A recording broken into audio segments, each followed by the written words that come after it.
हर हर महादेव। श्री शिव महापुराण कथा में आप सभी का एक बार फिर स्वागत है। आइए सुनते हैं श्री शिव पुराण का 7वां अध्याय, श्रोताओं के पालन करने योग्य नियम।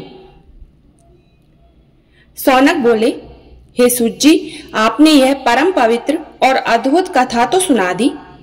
अब आप कृपा करके लोक के कल्याणार्थ शिव पुराण के श्रोताओं के नियम सुनाइए।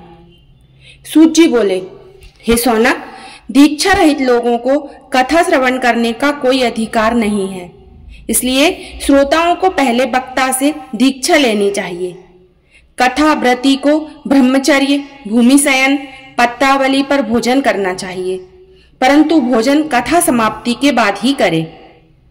शुद्ध होकर भक्ति पूर्वक शिव पुराण सुनते हुए उपवास करके दिन में एक ही समय का भोजन करें। घृतपान, दुग्धपान अथवा फलाहार करते हुए कथा अवधि तक एक बार ही भोजन करें, अथवा एक समय केवल हविष्यान्न खीर खाकर ही व्रत करते हुए कथा सुनें। इससे सुखपूर्वक रहकर कथा में विघ्न पड़ने का भय नहीं रहता। गरिष्ठ दालें, जल, अन्न, निष्पाप चौरा या राजसिंबी के बीज, मसूर की दाल, बासी अन्न, ये चीजें खाना इस कथा के सुनने वाले को वर्जित है। पलांडू, प्याज, लहसुन, हींग, गाजर, नशीली वस्तुएं एवं मांस संज्ञक चीजें खाना अति निषेध है। बैंगन, कलिंद, पिचंड, मूली, पेठा, नालिका शाक, भुना मूल, इन्हें कथाव्रती कदापि सेवन न करे। कामादि विकार, ब्राह्मणों की निंदा आदि न करे। श्रोता रजस्वला स्त्री को न देखे। स्त्री श्रोता कथा अवधि तक पति संगम न करे। ब्राह्मण द्रोही एवं वेद विरोधी से श्रोता वार्तालाप न करे। सत्य, शुद्धता, दया, मौन, साधुता, विनय, उदार चित्त आदि गुण श्रोता में होने चाहिए। श्रोता निष्काम हो अथवा सकाम हो, नियम से कथा सुने।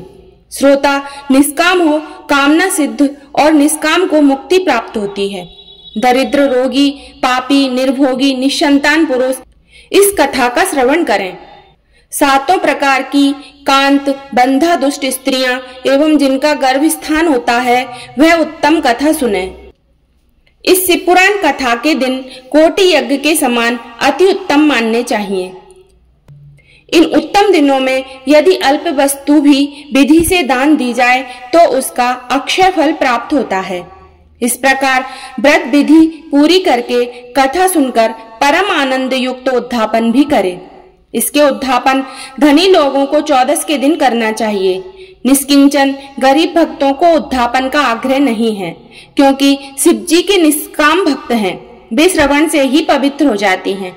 इस प्रकार परायण के यज्ञोत्सव की समाप्ति होने पर श्रोताओं को भक्ति पूर्वक शिव पूजन करनी चाहिए। शिव पूजन की भांति ही पुस्तक का पूजन भी करें। इसके बाद उसी प्रकार वक्ता का भी पूजन करें। पुस्तक आच्छादन के लिए नवीन वस्त्र एवं बांधने के लिए रेशमी डोर दें।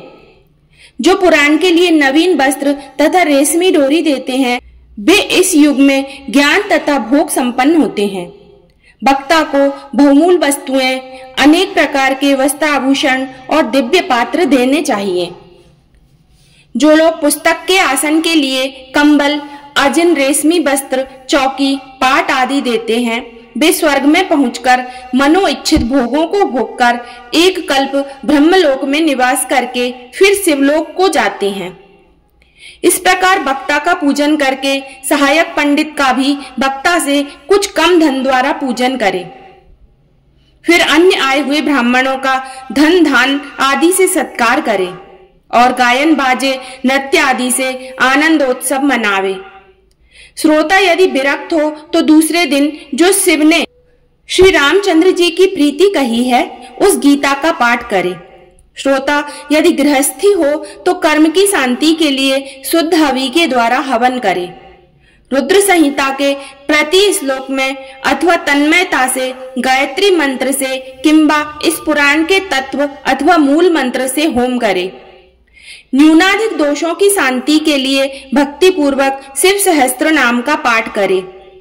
इससे सब सफल है, इसमें निस्संदेह इसमें संदेह नहीं। 11 ब्राह्मणों को मधु तथा खीर से भोजन करावे और दक्षिणा दें। शक्ति होने पर 3 पल जितने सोने का सुंदर सिंह बनवाकर शिव संतुष्टि के लिए दान करें। इसी दान के प्रभाव से एवं पुराण दान के प्रभाव से शिव जी के अनुग्रह से मनुष्य भव बंधनों से मुक्त हो जाता है। हे सौनक जी, यह मैंने आपको शिव पुराण का महात्म्य विधि सहित सुनाया है। अब आपकी क्या सुनने की इच्छा है? शिव पुराण सब पुराणों में शिरोमणि है। जो प्राणी इस जगत में सदा शिव का ध्यान करते हैं और उनकी वाणी शिव गणों की स्तुति करते हैं, वे इस अपार भवसागर से सहज ही तर जाते हैं। 7वां अध्याय संपूर्ण हुआ।